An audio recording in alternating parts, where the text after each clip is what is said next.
భక్తిహీనులకు శిక్ష ఉన్నది. మరి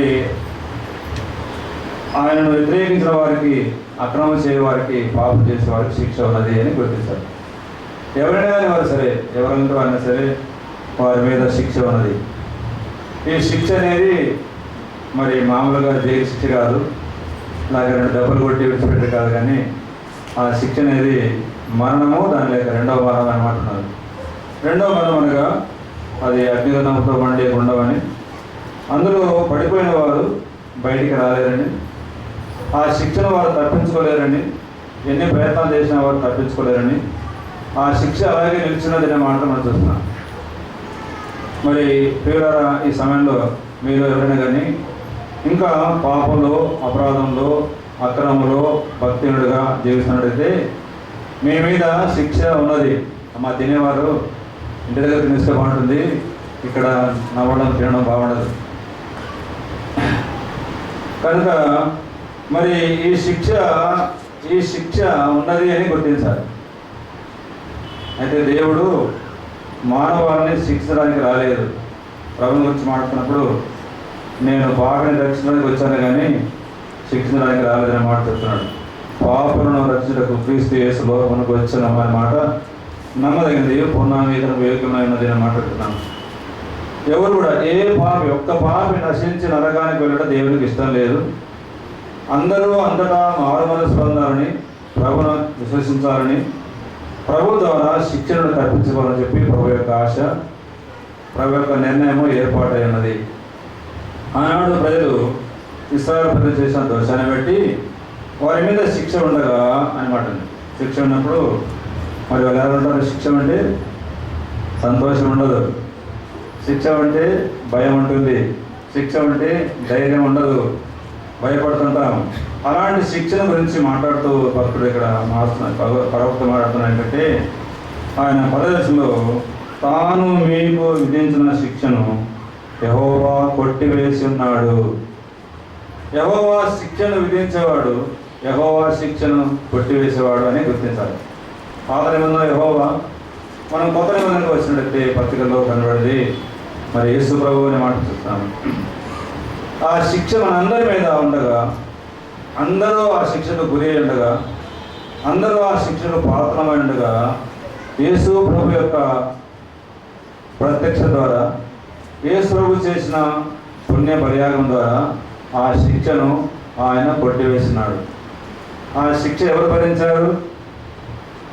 శిక్షను యేసు ప్రభువే భరించాడు. ఒక మాట మనం చూస్తే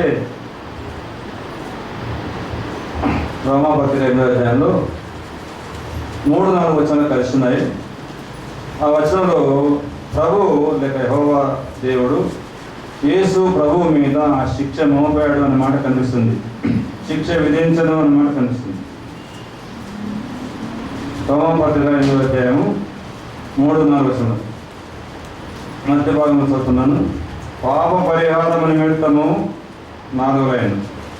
పాప పరిహారము నిమిత్తము దేవుడు తన సొంత కుమారుని పాప శరీరకరణతో పంపి ఆయన శరీరమందు పాపమునకు శిక్ష విధించను. ఆయన శరీరమందు అంటే యేసు ప్రభు శరీరమందు మన పాపమునకు శిక్ష విధించను అన్నమాట. మనం మోసుకున్న ఆ శిక్ష యేసు ప్రభు మీద మోపడింది. ఆ శిక్ష ఆయన మోసుకున్నాడు. సెలవులో ఆయన మన శిక్షను భరించాడు అని మాట కనిపిస్తుంది. మనం పొందవలసిన శిక్ష ఆ ప్రభువు భరించి ఆ శిక్షను ఏం చేశాడంటే కొట్టివేశాడు అనమాట. మీకు విధించిన శిక్షను ఆయన కొట్టివేస్తున్నాడు. కొంచెం మాట అమ్మ, శిక్ష కొట్టివేయబడిందా, మీకు ఇంకా ఉందా? అదే అధ్యాయంలో మొదటి వచనం చదవండి, మీకు బాగా తెలిసిన అవసరమే. కాబట్టి 8వ అధ్యాయం, రోమపత్రిక 8వ అధ్యాయము మొదటి వచనం. కాబట్టి ఇప్పుడు క్రీస్తు యేసునందున్న వారికి ఏ శిక్షా విధియో ఉందా లేదా? లేదు. ఎవరు ఏందన్న వారికి? యేసు క్రీస్తునందున్న వారికి ఇప్పుడు అంటే ఇంతకుముందు శిక్ష ఉండింది. అయితే ఎప్పుడైతే యేసు ప్రభుని అంగీకరించామో, ప్రభునందు విశ్వాసం ఇచ్చామో, ప్రభును గైకొన్నామో, ప్రభుడిగా చేయబడ్డామో, ఇప్పుడు యేసు ప్రభు ఆ శిక్షను భరించాడు. కాబట్టి మన శిక్షను భరించి ఆయన శిక్ష లేకుండా తీసివేశాడు, అడ్డం లేకుండా ఎత్తివేశాడు, అపరాధం క్షమించాడు, సమస్త దుర్నీతిని పవిత్రంగా చేశాడు, శిక్ష లేకుండా చేశాడు. కాబట్టి ఇప్పుడు క్రీస్తు యేసు ఉన్న వారికి ఏ శిక్ష విధియో లేదు. ఈ చిన్న గుంపులో ఎవరైనా ఇంకా శిక్ష కింద ఉంటే యేసు ప్రభుని అంగీకరిస్తే యేసు ప్రభు మన పాపలు క్షమించి సమస్త దుర్నీతిని పవిత్రంగా చేసి ఆ పాపానికి వచ్చే మరణమును ఆ ప్రభు భరించాడు కాబట్టి మనకు విడుదల చేశాడు, విడిపించాడు, కొట్టివేశాడు అన్నమాట. కనుక ఇప్పుడు ఏమనంటే ఆ యొక్క అధ్యాయంలో మీకు విధించిన శిక్షను యెహోవా కొట్టివేస్తున్నాడు. నమ్ముకున్న మనందరికీ ఈ ధైర్యం ఇచ్చే మాట.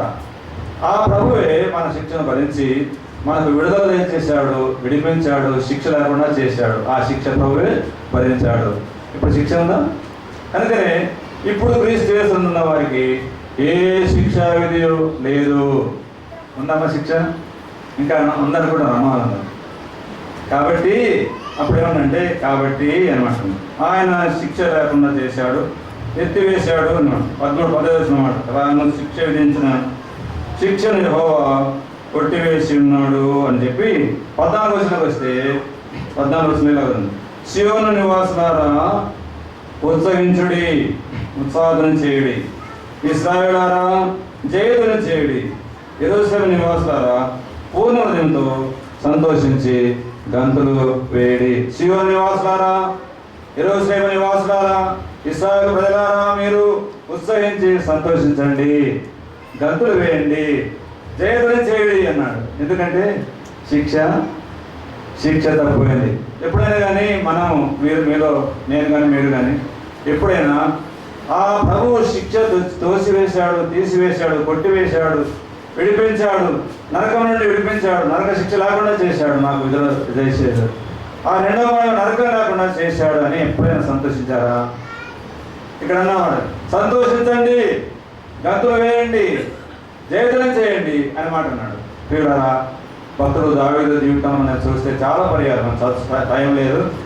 11వ కీర్తన 5వ వచనంలో గుర్తు పెట్టుకోండి. 20వ కీర్తన 5వ వచనంలో 21వ కీర్తన 5వ వచనంలో ఆ రక్షణ బట్టి ఆయన ఎంతో హర్షిస్తున్నాను, నీ రక్షణ బట్టి నేను ఆనందిస్తున్నాను, నీ రక్షణ కొరకై నేను నా హృదయం హర్షిస్తామంది అని చెప్పి యెహోవా దేవుని అక్కడ కొనియాడుతున్నాడు. రాజ్యాన్ని బట్టి హర్షించలేదు ఆయన దావీదు, తనకున్న పదవిని బట్టి ఆయన హర్షించలేదు, కానీ ఆ యొక్క రక్షణ భాగ్యాన్ని బట్టి సంతోషించాడు అన్నమాట. నమ్ముకున్న దేవుని పిల్లలకు చాలా ప్రాముఖ్యమైన విషయం. ఆ ప్రభు శిక్ష లేకుండా ఎత్తివేశాడు, నరకం నుండి నన్ను తప్పించాడు, ప్రాణానికి విమోచన దయచేశాడు, పరలోక భాగ్యాన్ని నాకు ఇచ్చాడు, మా పేర్లు పరలోకంలో వ్రాయబడి ఉన్నాయి, మేము ప్రభు బిడ్డలమయ్యాం, ప్రభు రాజ్యం మాకు హక్కుంది, మా పేర్లు పరలోకంలో లిఖించబడి ఉన్నాయి, మేము పరలోక వాసులము అనే మాట జ్ఞాపిస్తే శిక్ష లేకుండా పోయింది కాబట్టి, రక్షణ పొందాము కాబట్టి, క్షమాపణ పొందాం కాబట్టి ఆ రక్షణ బట్టి మనం ఏం చేయాలి? సంతోషించుడి, గంతులు వేయడి, జయధ్వని చేయుడి అన్నమాట. 14 చూడండి. సియోను నివాసులారా ఉత్సాహధ్వని చేయుడి, ఇశ్రాయేలులారా జయధ్వని చేయుడి, యెరూషలేము నివాసులారా పూర్ణ హృదయంతో సంతోషించి గంతులు వేయుడి. పూర్ణ హృదయంతో సంతోషించి గంతులు వేసాము. బర్త్డే వస్తే సంతోషిస్తాం కదండి, మరి ఏదైనా పండుగ వస్తే సంతోషిస్తాం, కానీ ప్రభువు నన్ను రక్షించాడు, నరకము తప్పించాడు, నా ప్రాణము పరలోకంలో చేర్చాడు, నా మీద శిక్ష లేకుండా చేశాడు, పరలోక భాగ్యాన్ని నాకు దయచేశాడు, నీతి హృదయంగా తీర్చాడు, పరిశుద్ధంగా చేశాడు, ప్రభు రాజ్యంగా ఇచ్చాడు, ప్రభు బిడ్డగా చేస్తున్నాడు అని ఎప్పుడైనా సంతోషించారా? పుట్టిన తీరు సంతోషిస్తారు కదమ్మా. అయితే రక్షణ పొందిన దినాన్ని గురించి ఎప్పుడైనా సంతోషిస్తారా? ఫలానా దినమున నేను ప్రభు నమ్ముకున్నా, ప్రభు నా పాపాలు క్షమించాడు, ప్రభు నాకు రక్షణ భాగ్యం దయచేశాడు, పరలోక భాగ్యం దయచేశాడు, నా మీద నరక శిక్ష లేకుండా చేశాడు అని ఎప్పుడైనా కానీ ప్రభువును స్తుతించి సంతోషించారా? చెప్పండి. సంతోషించుడి, ఆనందించుడి అని మాట అన్నాడు. తర్వాత మరొక మాట కూడా చెప్పాడు అండి. 10వ వచనంలో 3వ లైన్, ఇశ్రాయేలుకు రాజైన యెహోవా మీ మధ్య ఉన్నాడు, ఇశ్రాయేలు రాజైన యెహోవా మీ మధ్య ఉన్నాడు, మీ మధ్య ఉన్నాడు. ఎక్కడున్నాడు? మన ప్రభు, రక్షించిన ప్రభు, ప్రాణం పెట్టిన ప్రభు, మన కొరకై పరలోకం విడిచిపెట్టిన ప్రభు ఎక్కడున్నాడంటే మీ మధ్య ఉన్నాడు. మనం చదువుకున్నట్టు పశ్చిమ చదువుకున్నాము. యోహాను సువార్తలో 1వ అధ్యాయంలో 14వ వచనంలో మనం చదువుకున్నప్పుడు ఆ వాక్యము అంటే పరలోకంలో ఉన్న వాక్యము, పరలోకంలో దేవుడుగా ఉన్నటువంటి ఆ వాక్యము, ఆది యందు వాక్యం ఉండను, వాక్యము దేవుడు ఉండను, ఆ వాక్యము దేవుడు ఉండను, ఆ వాక్యమే అన్నాడు. పరలోకం ఉన్న దేవుడైనటువంటి వాక్యమైన దేవుడైన ప్రభు అయిన యేసుక్రీస్తు వారు 14వ వచనం వచ్చినప్పుడు ఆ వాక్యమే శరీరధారి మన మధ్య నివసించను. ఇప్పుడు నివసిస్తున్నాడు ఆయన. పరలోకంలో దేవుడు నీ కొరకై నా కొరకై పరలోకాన్ని విడిచిపెట్టి ఆయన భూలోకానికి వచ్చి ఆయన మన మధ్య నివాసం చేయడానికి ఇష్టపడుతున్నట్టుగా చూస్తున్నాం. దేవుని వాక్యం అనేక బాగా దేవుని వాక్యం తెలుసు మనకు తెలుసుంటే 2వ కొరింథీ పత్రిక 6వ అధ్యాయం 6వ వచనంలో చదివితే తర్వాత చదువుకోండి. నేను వారిలో నివసించి సంచరింతును, నేను వారిలో నివసించి సంచరింతును, నేను వారి దేవుడినైందును, నేను వారికి తండ్రినైందును, వారు నా కుమారులను కుమార్తెనైందుని సర్వశక్తి గల ప్రభువు సెలవిస్తున్నాడు అన్నమాట ఉంది. ఎక్కడున్నాడు? నేను వారిలో నివసించి సంచరిస్తాను. మన మధ్య ఉన్నాడు ఆయన, మనలో ఉన్నాడు ఆయన, మనతో ఉన్నాడు అన్నమాట. దేవుడు మనకు తోడు. ఇమ్మానుయేలు అనగా దేవుడు మనకు తోడు అని అర్థం. యెషయా గ్రంథం 7వ అధ్యాయంలో 14వ వచనంలో కన్యక గర్భవతి కుమారుడుగాను ఆయనకు ఇమ్మానుయేలు పేరు పెడతారు. ఇమ్మానుయేలుగా భాషాంతరమైన దేవుడు మనకు తోడని అర్థం. మన మధ్య ఉన్నాడు ఆయన, మనలో ఉన్నాడు, మన మధ్య ఉన్నాడు. అందుకే ప్రభువారి లోకం ఉన్నప్పుడు ఆయన నోటాల పలికిన మాట ఏంటంటే మనం చదువుకుందాం. మత్తయి సువార్త 18వ అధ్యాయం 20వ వచనంలో ఎక్కడ 2-3 నా నామం పెట్టకూడదురో వారి మధ్యనే నేను ఉన్నాను, వారితోనే ఉన్నాను, వారి మధ్య నేను ఉన్నాను, వారితోనే ఉన్నాను అనే మాట ఉంది. పిల్లరా, మనం ఇక్కడ చేరి ఎందుకు వచ్చామంటే ప్రభు మన మధ్య ఉన్నాడు కాబట్టి, మన మధ్య ఉంటాడు కాబట్టి, ఆయన ఇచ్చిన మాట ప్రకారం ఆయన మన మధ్య ఉన్నాడు. ఒక మాట మన మధ్య ఉంటే మనందరినీ చూస్తున్నాడా లేదా? ఎవరమైనా ఏమైనా మనం మన దగ్గర దాచిపెట్టగలమా? దాచిపెట్టడం చేయగలమా? మనుషులు దాచిపెట్టవచ్చును, మనిషి దాచిపెట్టవచ్చును, కానీ ప్రభువు మనకు మధ్యన ఏ అగాధం ఉండకూడదు. ప్రభువు మనకు మధ్యన ఏ అడ్డం ఉండకూడదు. ప్రభు మన మధ్య ఉన్నాడు, ప్రభు మనతో ఉన్నాడు. వారిని ధైర్యపరచడం ఆ భక్తుడు ధైర్యం. ఆయన మీ మధ్య ఉన్నాడు, ఆయన మీ మధ్య ఉన్నాడు. అయిన తర్వాత నుండి 16వ వచనంలో ఆ దినమున జనులు మీతో ఇట్లందరూ, అది బట్టి ఇతను అనుకుందాం. ఇదనమే జనుడు అంటే ప్రభు ఎరిగిన వారు, జనుడు అంటే అన్ని జనాలు వారు, జనుడు అంటే మనతో కూడా ఉండేవారు, జనుడు అంటే మనతో కూడా పనిచేసేవారు, జనుడు అంటే మన ఇరు పక్కన ఉండేవారు, జనుడు అంటే మన ఉన్న స్థలంలో మన ఎరిగిన వారు. ఏమంటున్నారంటే జనుడు ఇట్లందరూ యెరూషలేము భయపడకము, సియోను ధైర్యం తెచ్చుకున్నాము అంటూ నీ దేవుడు యెహోవా నీ మధ్య ఉన్నాడు. ఎక్కడున్నాడు? ఆయన నీ దేవుడు యెహోవా నీ మధ్య ఉన్నాడు. పైన వచనంలో రాజైన యెహోవా నీ మధ్య ఉన్నాడు. ఆయన రాజే కానీ రాజ్యం ఉండవలసినాడు, కానీ అయితే నీ మధ్య నా మధ్య ఉన్నాడు, మన మధ్య ఉన్నాడు. మన మధ్య ఉన్నాడమ్మా చెప్పండి. మన మధ్య ఆయన ఉన్నాడు, మన మధ్య ఉన్నాడు. కాబట్టి మనము ఆయన ఎదుట ఎలా ఉండాలంటే ఆయన పరిశుద్ధుడు, మనం పరిశుద్ధులుగా ఉండాలి. ఆయన తలంపులు మన తలంపులు వేరుగా ఉండకూడదు. ఆయన ఆలోచన మన ఆలోచనలు ఒకటిగా ఉండాలి. ఆయన మన విషయంలో ఆలోచన అంటే మనం ఇప్పుడు పాడబడుకున్నాం. పరిశుద్ధుడు ఉండాలి, పరిశుద్ధుడై ఉండాలి. పరిశుద్ధుడుగా జీవించదవా, పరిశుద్ధుడుగా ఉండడానికి ఇష్టపడుతున్నావా అని అంటున్నాడు. అలా ఉండాలని ప్రభువు కోరుతున్నాడు. ఆయన పరిశుద్ధుడు కనుక మనం సమస్త విషయంలో పరిశుద్ధులు అంటాడు. నేను సాత్వికులను, దీన మనసు కలవాడను, నా యుద్ధ నేర్చుకోండి, నా కాడు ఎత్తుకొని నేర్చుకోండి. నేను సాత్వికులను, దీన మనసు కలవాడను. మనం భూలోకంలో ఉండగా ఆ ప్రభువును మనం చూపించాలి లోకానికి, ఆ ప్రభువును మనం బయలుపరచాలి లోకానికి. జనుడు చెప్పాలి. జనుడు ఏంటంటే మీ మధ్య యెహోవా ఉన్నాడు, వాళ్ళ ఇంట్లో ప్రభు ఉన్నాడు, పలానా గుణములో వారి విశ్వాసులు, వారి క్రైస్తవులు, వారింట్లో ప్రభు ఉన్నాడు, వారింట్లో ఉన్నాడు. మనందరికీ తెలిసినట్టు ఒక వచనం ఏంటంటే మార్క్స్ వార్త 2వ అధ్యాయంలో యేసు ఆ ఇంట ఉన్నాడని వినవచ్చినప్పుడు అని మాట ఉంది. అప్పుడు చదువుకోండి, 2వ అధ్యాయంలో మొదటి వచ్చిన భాగంలో తెలుస్తుంది. మార్క్స్ వార్తలో యేసు ప్రభు ఆ ఇంట ఉన్నాడని వినవచ్చినప్పుడు అనేకులు ఆ ఇంటి దగ్గరికి చేరి వచ్చిరి అని మాట ఉంది. ఎందుకు వచ్చారు? యేసు ప్రభు ఉన్నాడు కాబట్టి. ఈనాడు జనులు చెప్పుకుంటారు మీ మధ్య యెహోవా ఉన్నాడు అని చెప్పుకుంటారు. ఉన్నాడా? ప్రభు ఉన్నాడా? ఏదో కార్యాచరణ జరుగుతున్నాయి కానీ ప్రభు ఉన్నాడా? ప్రభు జరిగిస్తున్నాడా? ప్రభు కార్యాలు జరిగిస్తున్నాడా? ఎవరు జరిగిస్తున్నారు? ప్రభు ఉన్నాడు జనులు చెప్పుకుంటున్నారు, ప్రభు వారి మధ్య ఉన్నాడు అని చెప్పుకుంటున్నారు. మన జనులు చుట్టుకుంటున్నారు చెప్పుకుంటున్నారా? అలా ఉంటున్నామా? అలా జరిగిస్తున్నామా మన కార్యాలు? కానీ చెప్పుకుంటూ భయపడకుడి సియోను, ధైర్యం తెచ్చుకున్నాడు, ధైర్యం తెచ్చుకున్నాడు, భయపడకుడి ఉన్నాడు. తర్వాత ఏమంటే 17వ వచనం మీరు ఇంటి దగ్గర బాగా నేర్చుకుని కట్టలు పెట్టుకోండి. నీ దేవుడు యెహోవా నీ మధ్య ఉన్నాడు, ఆయన శక్తిమంతుడు. యెహోవా నీ మధ్య ఉన్నాడు, ఆయన శక్తిమంతుడు. ప్రభు మన మధ్య ఉన్నాడు, మనలో ఉన్నాడు. ఆయన ఎలాంటి వాడు? పరిశుద్ధాత్మ మీ మీదకి వచ్చినప్పుడు మీరు శక్తి పొందారు. పరిశుద్ధాత్మ మీ మీదకి వచ్చినప్పుడు మీరు శక్తి పొందారు. అపోస్తల కార్యం 1వ అధ్యాయంలో కనిపిస్తున్నమాట. ప్రభు నమ్ముకున్న బిడ్డల జీవితాల్లో ప్రభు ఉన్నాడు, ప్రభు ఉన్నాడు, ప్రభు ఉన్నాడు కాబట్టి ఆయన శక్తిమంతుడై ఉన్నాడు. నీవు నేను శక్తిమంతుడుగా ఉన్నామా?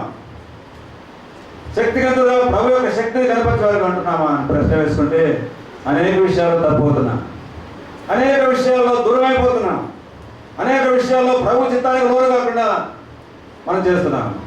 ఆ కార్యాలు ప్రభు ఇష్టపడుతున్నాడా అని గమనిస్తే అనుమానం వస్తుంది.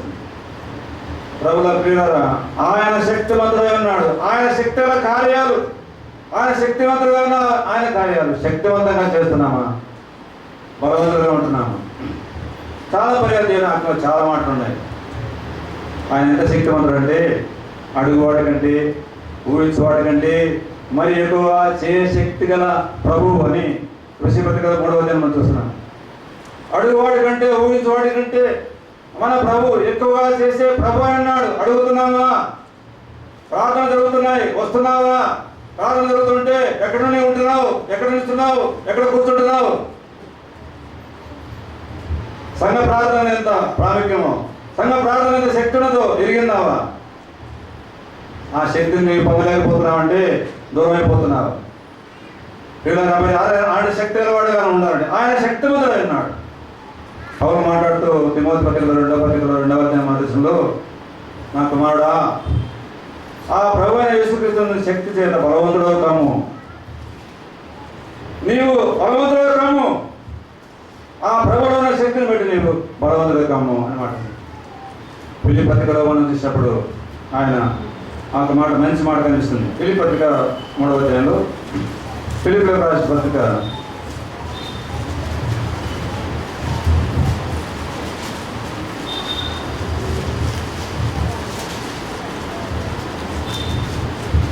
'సమస్తమును తనకు లోపరుచుకోవాలని శక్తిని బట్టి' అనమాట ఉంది.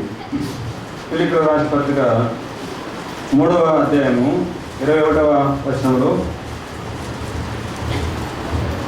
సమస్తమును తనకు లోపరుచుకున్న శక్తిని బట్టి, సమస్తమును తనకు లోపరుచుకున్న శక్తిని బట్టి, సమస్తమును లోపరుచుకున్న శక్తి ప్రభువుకున్నది కానీ మనం లోపడడం లేదు. లోపడుతున్నామా? ప్రభువుకు శక్తి ఉన్నది సమస్తము లోపరచడానికి, కానీ మనమైతే దానికి లోపడడం లేదు. తన శక్తిని బట్టి అన్నాడు. సమస్తమును తనకు లోపరుచుకున్న శక్తిని బట్టి అన్నది అన్నమాట. ఎఫ్సీ పత్రికలో మాట్లాడండి 6వ అధ్యాయంలో. ఎఫ్సీ పత్రిక 6వ అధ్యాయం 10వ వచనం. తుదకు ఎఫ్సీ పత్రిక 6వ అధ్యాయం 10. తుదకు ప్రభు యొక్క మహాశక్తిని బట్టి, తుదకు ప్రభు యొక్క మహాశక్తిని బట్టి ఆయన యందు బలవంతులైనడి. ఎన్నిసార్లు ఓడిపోతున్నాం, ఎన్నిసార్లు శరీరానికి లోనైపోతున్నాం, ఎన్నిసార్లు లోకానికి లోనైపోతున్నాం, ఎన్నిసార్లు శరీరాశకు లోనైపోతున్నాం, ఎన్నిసార్లు మన శరీర కోరికలకు లోనైపోతున్నాం, ఎన్నిసార్లు మన సొంత ఆలోచనకు లోబడిపోతున్నాం. కానీ ప్రభువు యొక్క శక్తికి లోబడితే, ప్రభువా నువ్వు శక్తివంతుడు, మీ మధ్య ఉన్న ఆయన శక్తివంతుడై ఉన్నాడు. దేవుని పిల్లలు శక్తివంతుడుగా ఉండాలి. పాపం మీద శక్తి, అపవాది మీద శక్తి, లోకం మీద శక్తి, శరీరానికి లోపరుచుకునే, శరీరం లోపరుచుకునే, శరీర ఆశలు లోపరుచుకునే, శరీర దురాశలకు లోను కాకుండా ఉండేటువంటి శక్తి కలిగి ఉంటావా? కన్ను చూస్తే ఆశిస్తుంది, తిండి చూస్తే ఆశిస్తుంది, బాగా అన్నం కనబడితే కావాలంటుంది, బయటికి వెళ్తే కనబడేది చెడు కనబడినప్పుడు కావాలంటుంది. లోనవుతున్నావా? శక్తిగా జయిస్తున్నావా? శక్తి కలిగిన బిడ్డగా ఉంటున్నావా? ప్రభు యొక్క శక్తిని బట్టి ఆయన బలవంతుడని మాట్లాడు. పౌలు అన్నాడు, అంత భక్తుడన్నాడు. ఏమన్నాడు? నన్ను బలపరచవాన్ని బట్టి 4:13 ఫిలిప్పీ పత్రికలో, నన్ను బలపరచవాన్ని బట్టి నేను సమస్తమును చేయగలను. చాలా పర్యాయాలు మన సొంత రీతిగా చేస్తున్నాం కార్యాలు, ప్రభు బలం ద్వారా చేయడమే కూడపోతున్నాం. ప్రభు బలాన్ని తెచ్చుకొని ప్రభు బలవంతుడుగా అనిపించినప్పుడు నన్ను బలపరచవాన్ని బట్టి నేను సమస్తమును చేయగలను. ప్రభు పిల్లలుగా ఉండాలన్నాడు. కనుక ఆనాడు భక్తుడు చెప్పాడు, పాత నిబంధన కాలంలోనే భక్తుడు అన్నాడు, ఆయన శక్తివంతుడై ఉన్నాడు. ఆయనకున్న ఒక ఆశ చెప్తున్నాడు చూడండి. 10వ వచనం, జెఫన్యా గ్రంథము 13వ అధ్యాయంలో 10వ వచనంలో మాట్లాడుతుంది. ఆయన శక్తివంతుడైన తర్వాత ఆయన మిమ్మల్ని రక్షించును. ఇక్కడ ఇశ్రాయేలు ప్రజల యొక్క రక్షణ గురించి మాట్లాడుతున్నాడు. రక్షిస్తామని మనం చాలా మంది రక్షణ పొందాము. రక్షణ పొందకపోతే ఈ మధ్యాహ్నం అనగానే ప్రభుని అంగీకరించి రక్షణ పొందండి, ఆయన రక్షిస్తాడు అని మాట కింద పుట్టుకోండి. రక్షిస్తాడు ఆయన. తర్వాత చూడండి మంచి మాట, నీ అక్కడ ఆయన మిమ్మల్ని రక్షించిన తర్వాత ఆయన బహు ఆనందముతో నీ యందు సంతోషించును. ఆయన బహు ఆనందముతో నీ యందు సంతోషించును. ఒక చిన్న ప్రశ్న, ప్రభు నీ యందు సంతోషిస్తున్నాడా? ధైర్యంగా హృదయంలో సంతోషిస్తున్నాడు. ప్రభు నీ యందు సంతోషిస్తున్నాడా? ప్రభు సంతోషం ఏంటి చెప్పండి? ప్రభు సంతోషం ఏంటి? ప్రియులైన పిల్లవలే దేవుని పోలి నడుచుకొనుడి. నా పిల్లలు అని మాట్లాడాడు. మనం యోహాను పత్రిక పట్టితే 2వ పత్రిక 3వ పత్రిక వెళ్ళిన తర్వాత చదువుకోండి. నా పిల్లలు సత్యమును అనుసరించి నడుచుకుంటున్నారు, ఎందుకంటే నాకు ఎక్కువ సంతోషము లేదు. 2 పత్రికలో మన చిన్న పత్రికలే 4వ వచనంలో కనిపిస్తుంది, మరియు పత్రికలో 4వ వచనం. నా పిల్లలు అంటే మా అందరి పిల్లలు సత్యమును అనుసరించి నడుచుకొస్తున్నారు, ఎందుకంటే నాకు ఎక్కువ సంతోషము లేదు. సత్యం అంటే ఏంటి? సత్యం అంటే అబద్ధం ఆడకూడదు, అది కాదు ఉద్దేశం. సత్యం అంటే వాక్యం, సత్యం అంటే పరిశుద్ధాత్మ, సత్యం అంటే ప్రభువే. ప్రభు చెప్పాడు, నేనే మార్గమును, నేనే సత్యమును, నేనే జీవనమైనాను. ముఖ్యంగా వాక్యము సత్యము. ఈ వాక్యము అనుసరించి ఎంతమంది నడుచుకుంటున్నారు? వాక్యం ఎంతమంది చదువుతున్నారు? ఎప్పుడు నేను అడుగుతాను అప్పుడప్పుడు, ఈ ఉదయం చదువుకున్నారంటే చాలామంది, కొద్దిమంది 5-6 మంది పలుకుతారు, కానీ మిగిలినందరూ చదివినది కనపడు. లేవడానికే లేట్ అవుతుంది కదండి, స్నానం చేయడానికి లేట్ అయిపోతుంది, రావడానికి మళ్ళీ లేట్ అవుతుంది. చదివినారంటే చదువు సమయం లేదంటున్నాం, కానీ అలా చేస్తారో చెప్పండి అమ్మా? చేస్తాను. నా పిల్లలు సత్యం అనుసరించి నడుచుకుంటున్నారు, ఎందుకంటే నాకు ఎక్కువ సంతోషం. అంటే వాక్యము చదువుకొని వాక్యానుసారంగా జీవించేవారు ఎందు నేను సంతోషిస్తాను. ఇక్కడ అన్నాడు ఆయన, వారు ఎందు నేను సంతోషించాలని ఇష్టపడుతున్నాను అన్నాడు. చెప్పండి, పిల్లలు ఎలా ఉంటే ప్రియుడైన పిల్లలాగా జీవిస్తే సంతోషం అన్నాడు. తర్వాత చాలా వాక్యాలు ఉన్నాయి, సమయం లేదు మనకి, చాలా వాక్యాలు. నన్ను విఫలముగా తెలుసుకోవడం బట్టి నేను సంతోషిస్తున్నాడు. 9 కనిపిస్తుంది 14వ వచనంలో. నన్ను ఎక్కువగా తెలుసుకోవడం బట్టి నేను సంతోషిస్తాను అన్నాడు. నా ఆజ్ఞను వేయకుండా ఉన్నా నేను సంతోషిస్తాను అన్నాడు. 2వ సమూయేలు 1వ గ్రంథంలో 12వ అధ్యాయంలో మనకు అనిపిస్తుంది. మరి వాక్యం అనుసరిస్తున్నామా, సత్యాన్ని అనుసరిస్తున్నామా, తర్వాత ఆత్మను అనుసరిస్తున్నామా? దేవుని పిల్లలు విన్నప్పుడే ఆయన మీ మధ్య ఉన్నాడు, ఆయన మీలో ఉన్నాడు, ఆయన మనతో ఉన్నాడు, ఆయన సత్యమైనాడు. ఏ ప్రభువే పరిశుద్ధాత్మ సత్యమైనాడు. ఆ సత్యమైన ఆత్మ మనలో ఉన్నప్పుడు ఆత్మను బోధించినప్పుడు ఇలాగ చేయి, ఇలాగ చేయి, ఇలాగ చేయి అంటే చేస్తున్నాను. చెప్పండి. ఇప్పుడు కాదులే, ఈ ఈ సంగతి కాదులే, సమయం లేదులే, తర్వాత చూసుకుందాంలే, ఈ విషయం మాత్రం కాదు, మీరు కాదులే అన్నట్టు కదా. అలా కాదు. నా పిల్లలు అన్నా ఒక మాట. పౌలు ఎక్కువ ప్రార్థన చేసే అంశం ఏంటంటే, ఒక మాట జ్ఞాపకం చేస్తున్నాను. కొలస్సీ పత్రిక అది చాలా మొదటి అధ్యాయంలో 9-12 వచనాలు ఉన్నాయి. ఆ పెద్ద వచనం అవసరం లేదు, కానీ అందులో ఒక మంచి మాట కనిపిస్తుంది. కొలస్సీ రాసిన పత్రిక 9వ అధ్యాయము మొదటి అధ్యాయము 9-12 వచనాలు, 12 వచనంలో మధ్య భాగం చదువుతున్నాను. 6వ లైన్. అన్ని విషయములలో ప్రభువును సంతోషపెట్టినట్లు ఆయనను తగినట్టుగా నడుచుకొనవలెను. అన్ని విషయములలో ప్రభువును సంతోషపెట్టినట్లు కార్యాలు చేస్తున్నాము. చాలా చేస్తున్నాము. ప్రభువు సంతోషకరంగా చేస్తున్నామా? ప్రభువు చిత్తానుసారంగా చేస్తున్నాం. ఇక్కడ ఈ భాగంలో ఆయన చిత్తమును సంపూర్ణంగా గ్రహించిన వారై మాట ఉంది. అది మాట రావడానికి ఆయన చిత్తము పూర్ణంగా గ్రహించిన వారై ఆయన చిత్తానుసారంగా మేము చేస్తున్నాము అని చెప్పగలుగుతున్నాము. అలాగూ చేస్తే నాకు సంతోషము, అలాగూ చేసి నన్ను సంతోషపెట్టండి అని అన్నాడు. మీ అందరి సంతోషం చేత అనే మాట మనం చదువుతాం. తిరిగి మనం వెళ్తే 3వ అధ్యాయం 17వ వచనంలో, జెఫన్యా గ్రంథం 3:17లో ఆయన బహు ఆనందంతో నీ యందు సంతోషించును, నీ యందు తనకున్న ప్రేమను బట్టి. అమ్మాయి మాట అంటే మీ యందు తనకున్న ప్రేమను బట్టి ఎంత ఆనందం. ఎవరు ప్రేమించకపోయినా కదండి, ఇంట్లో వాళ్ళు ప్రేమించకపోయినా, బయట వాళ్ళు ప్రేమించకపోయినా, స్నేహితులు ప్రేమించకపోయినా, తల్లిదండ్రులు ప్రేమించకపోయినా, భర్త ప్రేమించకపోయినా అని చెప్పినామంటే ఆయన మీ యందు తనకున్న ప్రేమను బట్టి. ఎంత ధైర్యం అమ్మ! మనందరి ప్రభువు ప్రేమ ఉన్నది. ఆయన ప్రేమ ఎప్పుడు విన్నామంటే శాశ్వతమైనని చెప్పుకుంటాం, ఘనమైనని చెప్పుకుంటాం, విడవని చెప్తాం. ఆ ప్రేమను బట్టి అన్నమాట. ప్రేమను బట్టి చూడండి, నీ యందు తనకున్న ప్రేమను బట్టి ఆయన శాంతం వహించి నీ అందరి సంతోషం చేత ఆయన హర్షించడం. నీ అందరి సంతోషం చేత ఆయన హర్షించడం. ఎవరు హర్షిస్తాడు? దేవుడు హర్షిస్తాడు. ప్రభువు నీ అందరి సంతోషం చేత ఎప్పుడైనా హర్షిస్తున్నాడా? హర్షించే కార్యాలు చేస్తున్నామా? హర్షించే రీతిగా నడుచుకుంటున్నామా? హర్షించే రీతిగా మనం కార్యాలు జరిగించే వారికి ఉంటున్నామా? ఏమో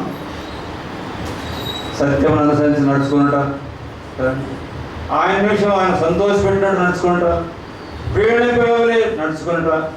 నేను పరిశుద్ధుడైన కనుక మేము సమస్త ప్రవర్తన పరిశుద్ధులైనడే అని చెప్పిన మాట ప్రకారం జీవించుతా. వాక్యం నా ఆజ్ఞలు వేయకుండా వలన నేను సంతోషిస్తాను మాట ప్రభు చెప్పినట్టుగా ఆయన ఆజ్ఞలు వేయకుండా, లేక ఆయన వాక్యం వేయకుండా ఆయన వాక్యానుసారంగా జీవించా అనేది ప్రాముఖ్యమైనది. కాబట్టి ప్రియులారా, ఆ ప్రభువును సంతోషపెట్టినట్టుగా మనం జీవించాలి. ప్రభువును సంతోషపెట్టుగానే మన ప్రవర్తన ఉండాలి. ప్రవర్తన కలిగిన ఉండాలి. వాక్యం అనుసరించి నడుచుకున్నట్టుగా ఉండాలి. ఆత్మానుసారంగా నడుచుకునే వారిగా ఉండాలి. ఆత్మలోపం బోధిస్తున్నప్పుడు, ఆత్మ గర్దిస్తున్నప్పుడు, ఆత్మ మనం హెచ్చరిస్తున్నప్పుడు, ఆత్మ నీకు నేర్పిస్తున్నప్పుడు, ఆత్మ మీరు హెచ్చరిక చేస్తున్నప్పుడు, ఆత్మ నీకు సహాయం చేస్తున్నప్పుడు, ఆత్మ నీకు హెచ్చరిక చేసినప్పుడు అనుసారంగా జీవిస్తే ఆయన సంతోషం పరిచేవాడుగా ఉన్నాడు. అలాగూ మరి నీ అందరి సంతోషం చేత, నీ మీద ఉన్న ప్రేమ చేత ఆయన శాంతం వహించంటే ఆయనకు శాంతం కలిగించాలి అని. అంటే శాంతం అంటే నీవంటే ఆయనకి ఎంతో నెమ్మదిగా ఉండాలి. చాలా పర్యాలు మన పిల్లల గురించి అప్పుడప్పుడు ఆలోచన చేస్తాం. పలానా అబ్బాయి పర్లేదు మంచిగా ఉంది అంటే అర్థం ఏంటి? తండ్రికి ఏమిటి? శాంతము. ఒకవేళ నీవు సరిగా లేకపోతే ఆ మనిషిలో ఏముంటుంది? ఆందోళన ఉంటుంది. నీ విషయంలో ఆ ప్రభుకి నీవంటే శాంతం ఉందా, ఆందోళన కలిగించేవాడుగా ఉంటున్నావు. ఏంది ఇలాగ చేస్తున్నాడు, ఇన్ని చూసి ఇలా చేస్తున్నాడు అని అనిపించడం ఉండగా లేకుండా ఆయన మన యొక్క జీవితం ద్వారా, మన ప్రవర్తన ద్వారా, మన యొక్క నడుడిక ద్వారా ప్రభు శాంతం వహించి నీ ఏదో సంతోషం చేత ఆయన హర్షించును అని ఆ వచనం ముగిస్తున్నాడు. ఏమన్నారులా మన చిన్న జ్ఞాపకం చేస్తాం. సమయం మనకు చాలా అయిపోయింది. తర్వాత సండే స్కూల్ పరిచయం కాబట్టి ఇప్పుడు ముగించుకున్నాము. అయితే గుర్తుపెడదాం. చిన్న మాట. నమ్మని వారికి శిక్ష ఉంది, పాపమున్న వారికి శిక్ష ఉంది. ఆ శిక్షను ప్రభువు మీద తండ్రి అయిన దేవుడు మోపాడు.